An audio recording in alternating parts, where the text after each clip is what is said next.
Punase mere all on üks koht, mis on teadlasi juba pikka aega hämmastanud. See ei ole saar ega ka koobas. Selle asemel on see justkui järv, mis asub otse mere all. Esmapilgul tundub see võimatu. Kui ümberringi on juba vesi, siis kuidas saab vee all olla veel üks järv? Kuid tegelikult see tõesti eksisteerib. Aga enne kui me arutelu alustame, palun pane videole üks like ja telli ka meie kanal. See on meile sisuloojatele väga suureks abiks. Alustame siis. Sügavusel üle 1500 kuni 2000 meetri on Punases meres piirkondi, kus leidub niinimetatud soolveebasseine. Vesi siin on ülimalt soolane, mitu korda soolasem kui tavaline merevesi. Kuna selle soolsus on nii suur, ei segune see kergesti ümbritseva veega.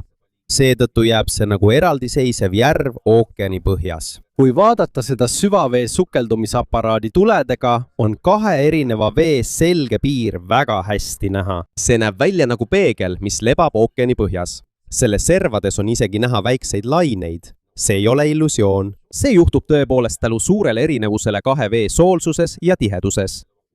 Kuid veelgi kummalisem on see, mida nad järgmisena avastavad. Nendes soolajärvedes ei ole peaaegu üldse hapnikku. Lisaks sellele on seal väga kõrge soolsus ja palju erinevaid kemikaale. Tänu sellele on enamikule kaladele ja teistele mereelukatele sellesse piirkonda sattumine kindel surm. Seetõttu eksivad sageli kalad või teised loomad soolveebasseini serva ja ei pääse enam kunagi välja. Selle tõttu nimetavad mõned teadlased neid paiku süvamere surmalõksudeks. Ja kuigi nende sees ei ela peaaegu ühtegi suurt looma, suudavad siin ellu jääda teistsugused eluvormid. Nende hulka kuuluvad ka väga kummalised olendid. Väikesed mikroorganismid, kes ei sõltu päikesevalgusest ellujäämiseks. Selle asemel kasutavad nad ümbritsevaid kemikaale energiaallikana. See tähendab, et isegi kui koht on püsivalt pime ja peaaegu puudub hapnik, leiavad nad ikkagi viisi, kuidas ellu jääda. Seetõttu uurivad teadlased nüüd soolveebasseine veelgi põhjalikumalt. Võimalik, et just selline nägi välja paik, kus elu maal esmakordselt alguse sai miljardite aastate eest. Ja see pole veel kõik. Kui meie planeedil suudab elu sellistes äärmuslikes tingimustes ellu jääda, siis on võimalik, et sarnane elu eksisteerib ka teiste maailmade jääalustes ookeanides. Nagu mõned Jupiteri ja Saturni kuud, mille all arvatakse olevat paksu jää all peidetud ookeanid. Lihtsamalt öeldes ei ole Punase mere all asuv salapärane järv lihtsalt üks kummaline looduslik moodustis. See on ka looduslik laboratoorium, mis võib anda vastuseid ühele inimkonna suurimale küsimusele. Sellest hoolimata, miks siis tundub, et ookeani all on justkui oma järv? Vastus on see, et sealne vesi on palju soolasem. Kui vees on rohkem soola lahustunud, muutub see raskemaks. Seetõttu vajub ülimalt soolane vesi soolveebasseinis põhja ja koguneb merepõhja kõige madalamatesse kohtadesse. See näeb välja umbes nii. Kui sa ujub meres, on sul kergem pinnale tõusta kui basseinis. Seda sellepärast, et merevesi sisaldab soola. Vesi on raskem, seega suudab see sinu keha rohkem ülespoole tõugata. Sama juhtub ka soolveebasseinis. Selle sees olev vesi on palju soolasem ja raskem kui tavaline merevesi pinnal. Seetõttu ei tõuse see lihtsalt üles ega levi kiiresti. See jääb lihtsalt põhja, nagu paks veekiht, mis lebab ookeani põhjas. Selle tõttu tekib selge piir tavalise merevee ja ülisoolase vee vahel. Allveelaeva kaamerast näeb see välja nagu järvepind. Sellel on serv, piir ja mõnikord liigub see nagu väikesed lained. Aga see pole mingi maagia, see on lihtsalt teadus. Tavaline vesi peal on kergem, all olev soolvesi on raskem. Nii et kuigi mõlemad on vesi, ei segune nad kohe. Aga on veel üks põhjus, miks soolveebassein püsib koos. See pole lihtsalt tavaline soolane vesi. Mõnes Punase mere piirkonnas võib sügav soolvesi olla isegi soojem kui selle kohal olev vesi. Kui soojus ja soolsus liiguvad koos, tekib kahe veekihi vahel omapärane protsess. Soojus levib nimelt kiiremini kui sool. See tähendab, et soojus liigub kiiremini ülemisse veekihti, samal ajal kui soolsus levib aeglasemalt. Selle tõttu tekib tavalise vee ja soolveebasseini vahele justkui nähtamatu sein. See ei ole kivist sein, see ei ole peegel, aga piisab erinevusest tiheduses, soolsuses ja soojuses, et nende vahe jääks selgelt eristatavaks. Seetõttu, kui allveelaeva valgus läbi läheb, on piir selgelt näha. See on nagu vaataks järve. Aga see järv asub merepõhjas. Mõnes maailma paigas on soolveebasseinid üsna väikesed kuid on ka selliseid, mis ulatuvad väga suurte mõõtmeteni. On soolveebasseine, mis näevad välja nagu järved, on selliseid, mis meenutavad jõge ja on ka neid, mis liiguvad nagu juga ookeani all. NOAA andmetel on soolvesi raskem kui tavaline merevesi, sest selles on rohkem soola. See suudab voolata mööda merepõhja ja koguneda sügavatesse lohkudesse ookeani põhjas. Ja Punases meres süvamere soolveebasseinide uuringute kohaselt on veel kohti, mis on ülimalt soolased, peaaegu ilma hapnikuta ja omapärase keemiaga. See tähendab, et see ei ole tavaline vesi.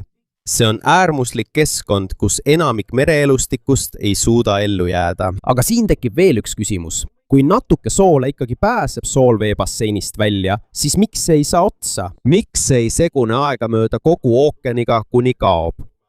Siin tulebki mängu veealuste järvede suurem saladus. Soolveebassein ei ole lihtsalt järele jäänud soolane lomp. Paljudes kohtades täieneb see pidevalt merepõhja alt. Merepõhja all on nimelt iidseid soolaladestusi, mis on mattunud kivide ja pinnase alla.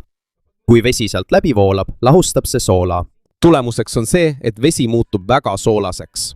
Seejärel võib rõhu ja merepõhja pragude tõttu soolane vesi tõusta ülesse ja välja voolata merepõhjast. Kui see jõuab mõnda auku või madalamasse kohta, koguneb see sinna. Nii et samal ajal, kui osa soolvett kaob ülespoole, võib uus soolane vesi altpoolt sisse voolata. See on nagu ämber, milles on väike leke, kuid samal ajal täidab kraan seda aeglaselt. Seetõttu ei kao soolveebassein kohe ära. Ja mida kauem see püsib, seda omapärasemaks muutub selle ümbrus. Soolveebasseini servas elavad ka organismid, kes suudavad ellu jääda äärmuslikes tingimustes. Nad ei ole nagu tavalised kalad, kes vajavad normaalset hapnikku ja päikesevalgust. Mõned neist sõltuvad merepõhjast pärinevatest kemikaalidest. Aga on veel üks küsimus.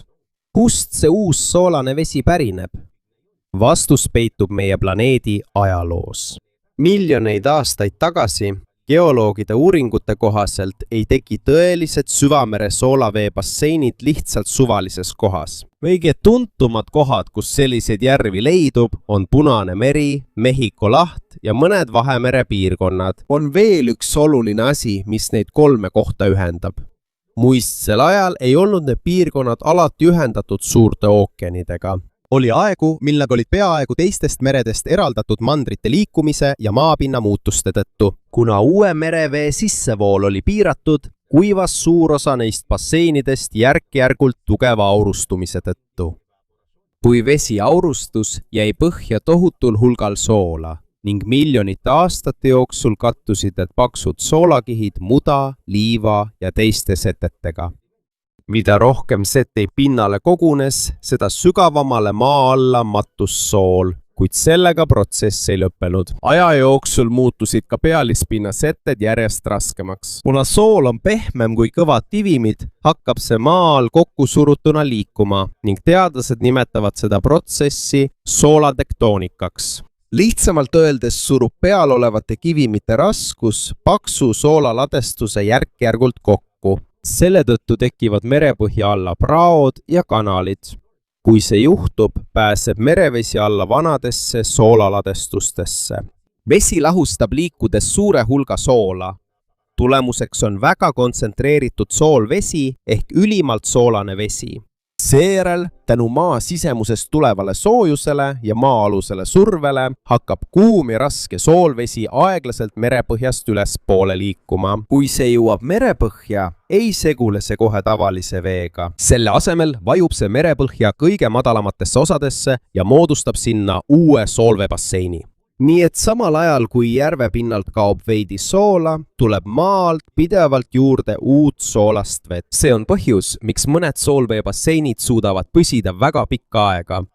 Kuid ülimalt soolasest veest ei moodustu ainult järved. Mõnikord suudab see vesi ka voolata. 2018. aastal märkasid teadlased, kes uurisid Mehhiko lahte kaugjuhitava allveesõidukiga midagi kummalist ühe soolveebasseini serval. Alguses nägid nad lihtsalt tavalist soolveebasseini. Vesi oli tumedat värvi. Selle ümber oli palju surnud karpe ja teisi mereelukaid, kes ei suutnud ellu jääda pärast ülimalt soolasesse vette sattumist. Aga kui nad tõstsid kaamera üles, nägid nad midagi veel üllatavamat, mis oli ellu jäänud. Nad nägid, et merepõhja lõlval voolab alla pikk tume soolveerada. Just kui oleks otse ookeani all jõgi voolamas. kui nad selle suunda jälgisid, märkasid nad, et ülimalt soolane vesi voolab pidevalt alla suuremasse soolveebasseini, justkui oleks tegemist tõelise joaga. Ainus erinevus on see, et voolav vesi ei ole mage vesi.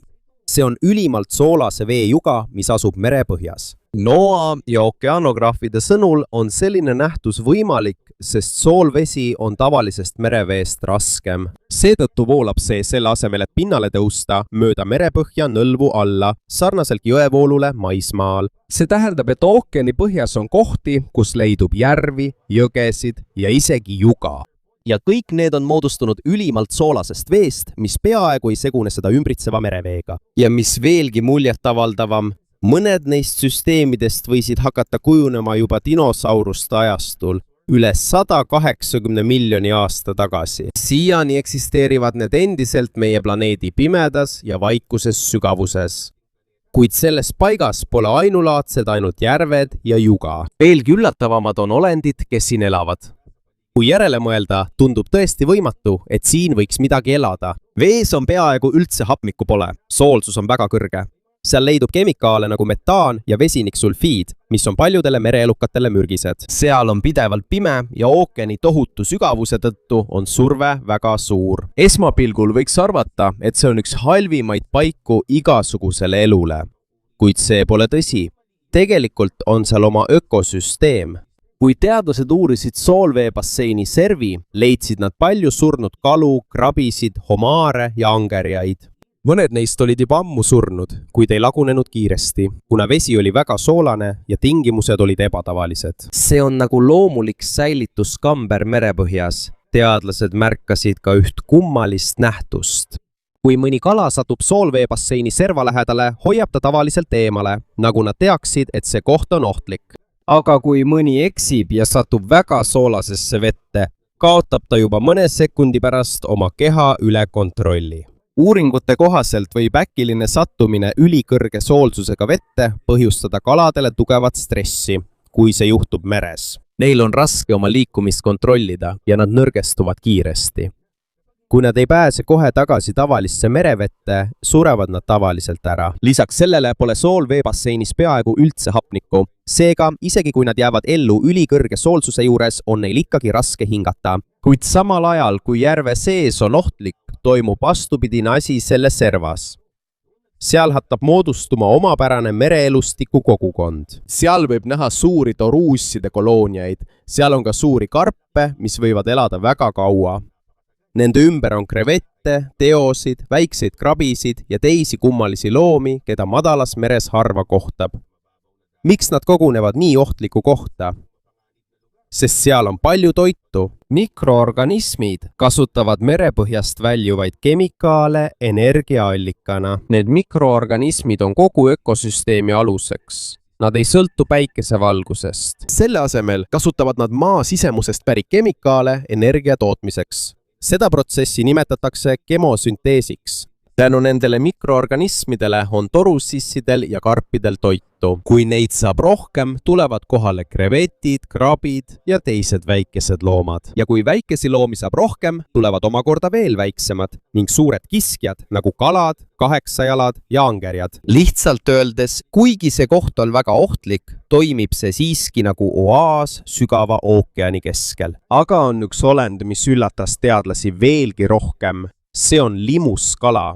See on üks vanimaid selgroogsete liike, mis tänapäevani elab. See on eksisteerinud juba enne dinosauruste ilmumist. Veelgi üllatavam on see, et näib, et ta suudab minna soolveebasseini servast sisse ja sealt jälle välja tulla, ilma et teda kohe mõjutaks nagu teisi kalu. Samal ajal kui teised loomad nõrgenevad kiiresti. Kui ta satub ülimalt soolasesse vette, suudab limuskala sinna sisse minna, toitu võtta ja jälle välja tulla. Teadlased ei mõista seda siiani täielikult. Miks ta on tugevam kui enamik teisi mereelukaid? Uuringud jätkuvad endiselt, et teada saada, mis tema kehas erilist on. Ja siin muutuvad soolveebasseinid veelgi olulisemaks. Need ei ole lihtsalt kummalised järved merepõhjas. Need on looduslikud laborid, kus teadlased uurivad, kuidas organismid elavad äärmusliku kuumuse, suure soolsuse, hapnikupuuduse ja mürgiste kemikaalide tingimustes. See teadmine ei ole oluline ainult maaelu mõistmiseks. see võib aidata ka elu otsimisel teistes maailmades. Eriti just kohtades, kus ookeanid asuvad paksu jää all, nagu mõnel Jupiteri ja Saturni kuul. Ja veelgi üllatavam on see, kogu see ökosüsteem ei sõltu päikesevalgusest. On veel üks komponent, mis toimib paljude organismide peamise energiaallikana. See on gaas, mida muudes olukordades peetakse ohtlikuks ja mürgiseks. Kuid siin, sügaval merepõhjas, aitab just see gaas kogu elusolendite kogukonnal ellu jääda. Kuid on veelgi suurem küsimus. Kui merepõhjas pole päikesevalgust, siis kust saavad kõik need loomad oma toidu? Peaaegu kõikjal maal saab elu alguse päikesest. Taimed kasutavad päikeseenergiat, et toota endale ise toitu. Seda protsessi nimetatakse fotosünteesiks. Seejärel söövad teised loomad taimi ning neid omakorda söövad suuremad loomad. Nii toimib toiduahel peaaegu kogu planeedil. Isegi sügaval ookeanis on elu, mis sõltub päikesest. Kuidas see võimalik on? Sest väikesed surnud planktoni, vetikate ja muu orgaanilise materjali tükid vajuvad aeglaselt merepinnalt alla. Teadlased nimetavad seda merelumeks. See on toiduks paljudele sügavikuolenditele, kuid soolveebasseini ümbruses toimub midagi muud. Seal pole peaaegu üldse piisavalt merelund, et toetada nii paljusid organisme. See tähendab, et sellel ökosüsteemil on mingi muu energiaallikas. Ja siin algas üks mereteaduse tähtsamaid avastusi. Kui teadlased uurisid suuri rannakarpe, kes elasid soolveebasseini serval, märkasid nad midagi kummalist. Nende lõpuste sees oli tohutult palju baktereid. Kuid need polnud tavalised bakterid, neil oli eriline võime. Selle asemel, et kasutada päikesevalgust toidu valmistamiseks, kasutavad nad kemikaale, mis pärinevad maa seest. Nende hulka kuuluvad metaan ja mõnes kohas ka vesiniksulfiid. Seda protsessi nimetatakse keemosünteesiks. Lihtsamalt öeldes, kui taimed kasutavad päikesevalgust toidu valmistamiseks, siis merepõhjas olevad bakterid kasutavad toidu tegemiseks kemikaalidest saadavat energiat. Seega, isegi ilma päikeseta suudavad nad siiski toitu toota. Bakterid on esimesed, kes toodavad energiat. Pärast seda söövad teised organismid neid või saavad neist kasu. Siit algab kogu soolveebasseini toiduahel. On veel üks muljetavaldav suhe bakterite ja rannakarpide vahel. Bakterid annavad rannakarpidele toitu ja energiat. Vastutasuks kaitsevad rannakarbid baktereid oma keha sees. Nad justkui teevad koostööd, et mõlemad ellu jääda.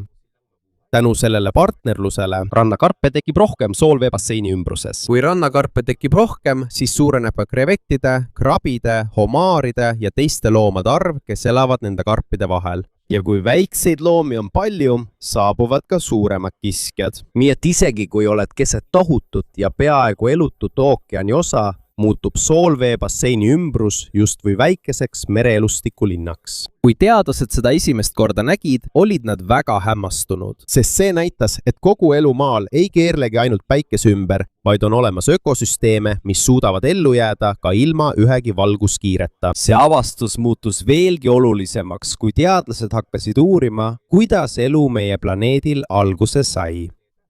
Väga pikka aega paljud teadlased uskusid, et elu sai alguse madalas ja soojas vees, mida päikesevalgust tabas. Aastal 1871 pakkus Charles Darwin ühes oma kirjas välja, et elu võis alata väikeses ja soojas järves, kus oli erinevaid kemikaale. Hiljem tekkis idee niinimetatud ürgsest supist. Selle teooria kohaselt ühinesid madalas vees olevad lihtsad kemikaalid järk-järgult, kuni tekkis esimene elu, kasutades energiaallikana päikesevalgust, soojust ja võimalik, et ka välku. Aastakümneid oli see üks enim aktsepteeritud seletusi elu tekkimise kohta. Kuid kui avastati ökosüsteemid hüdrotermiliste lõõride ja soolveebasseinide ümbruses, paljude teadlaste vaatenurk hakkas muutuma, kui nad mõistsid, et elu alustamiseks ei pruugi päikest vaja minna. On võimalik, et elu sai alguse hoopis ookeani sügavustes, kus maa sisemusest tulev soojus ja rohked kemikaalid võivad pakkuda vajalikku energiat. Siiani pole veel ühtegi teooriat elu täpse päritolu kohta tõestatud õigeks. Teadlased uurivad endiselt erinevaid võimalusi, kuid üks asi on selge. Salapärased soolaveebasseinid merepõhjas on andnud uue suuna vastuse otsimisele ühele inimkonna suurimatest küsimustest. Siiski, soolaveebasseinid ei muutnud ainult maa ajalugu. Need muutsid ka seda, kuidas me otsime elu teistelt planeetidelt. varem oli paljudel teadlastel sellest lihtne aru saada. Kui pole päikesevalgust, siis tõenäoliselt pole ka elu. Kuid pärast soolveebasseinide ja teiste süvameres ökosüsteemide avastamist, mis toetuvad keemosünteesile, on tõestatud, et organismi ellujäämiseks ei ole alati päikesevalgust vaja. See tähendab, et päikesesüsteemis on rohkem kohti, kust elu otsida. 2 kõige tuntumat kandidaati on Euroopa, 1 Jupiteri kuudest ja Enceladus, 1 Saturni kuudest. Miks just need 2? Sest kosmosesondide vaatluste ja planeediteadlaste uuringute kohaselt on nende paksu jää all tohutud vedela vee ookeanid. Pealispinnal on näha ainult jääd, kuid selle all arvatakse olevat sügav ookean, mis võib olla isegi suurem kui mõned ookeanid maal. Nendesse ookeanidesse ei jõua päikesevalgus. Varem arvasid paljud teadlased, et sellises kohas on elu olemasolu võimatu, aga nüüd on vaatenurk muutunud. Kui on olemas mikroorganisme, mis suudavad elada pimedas, soolases ja peaaegu hapnikuvabas keskkonnas maal, on võimalik, et sarnased organismid eksisteerivad ka Euroopa või Enceladuse jää all.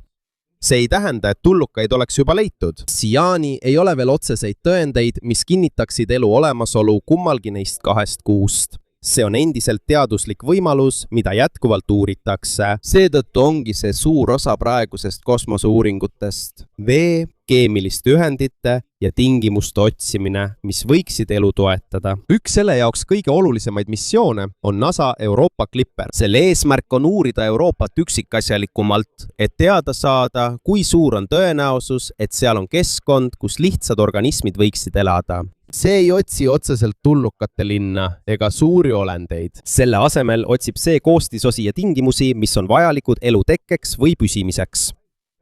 Ükskõik, millised on järgmiste missioonide tulemused, on üks asi selge. Soolaveebasseinid on teadlastele õpetanud väga olulise õppetunni.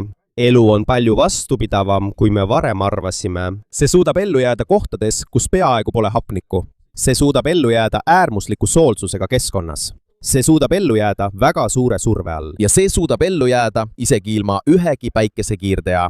Selle tõttu on meie arusaam sellest, mida tähendab sõna elamiskõlblik ehk elu jaoks sobiv koht laienenud. Võib-olla on meie planeedil veel palju keskkondi, mida me täielikult ei mõista. Ja võib-olla on sama ka päikesesüsteemi teistes osades. Iga uue ekspeditsiooniga, olgu see siis ookeani põhja, avastame uusi organisme ja uusi ökosüsteemide tüüpe. See näitab, et meie enda planeedi kohta on veel nii palju, mida me ei tea. Ja kui isegi maa ise peidab endas endiselt selliseid hämmastavaid saladusi, siis veelgi enam teistes maailmades. Siin mõistame, kui palju võib veel avastamist oodata teistes maailmades. Võib-olla ei tule järgmine suur avastus elu päritolu kohta mitte kosmosest. Võib-olla algab see hoopis ühest vaiksest, pimedast ja väga sügavast järvest otse meie ookeani põhjas.